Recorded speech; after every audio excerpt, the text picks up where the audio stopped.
అంగన్వాడీ వర్కర్లకు కనీస వేతనం 26,000 చెల్లించాలని డిమాండ్ చేస్తూ స్థానిక ఐసీడీఎస్ కార్యాలయం వద్ద అంగన్వాడీ వర్కర్స్ హెల్పర్స్ యూనియన్ ఆధ్వర్యంలో ధర్నా నిర్వహించారు. యూనియన్ అధ్యక్ష కార్యదర్శి సరళకుమారి సరోజ నాయకత్వంతో జరిగిన ఈ ఆందోళనలో పలువురు అంగన్వాడీలు పాల్గొన్నారు. ఈ సందర్భంగా వారు మాట్లాడుతూ పెరుగుతున్న ధరల నేపథ్యంలో తమకు చెల్లిస్తున్న వేతనాలు చాలడం లేదని ఆవేదన వ్యక్తం చేశారు. ప్రభుత్వం వెంటనే కనీస వేతనం 26,000గా నిర్ణయించి అమలు చేయాలని, అంగన్వాడీలకు రావాల్సిన రాయితీలన్నీ చెల్లించాలని డిమాండ్ చేశారు. ఉద్యోగ భద్రత, పెన్షన్ సౌకర్యం, ఇతర సంక్షేమ పథకాలు కల్పించాలని కోరారు.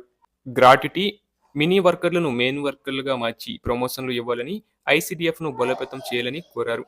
అనంతరం సిడిపిఓ కార్యాలయ సీనియర్ అసిస్టెంట్కు వినతిని అందజేశారు. అలాగే మరోవైపు జిల్లా కేంద్రమైన సూర్యాపేటలో భారీ ర్యాలీ నిర్వహించి కొత్త బస్టాండ్ వద్ద రాస్తారోకో చేపట్టారు.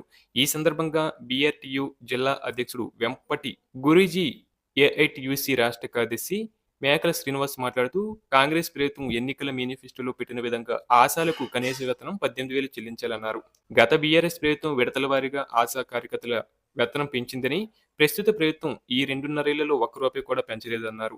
దీంతో కుటుంబాలు వీధిన పడే పరిస్థితి నెలకొందన్నారు.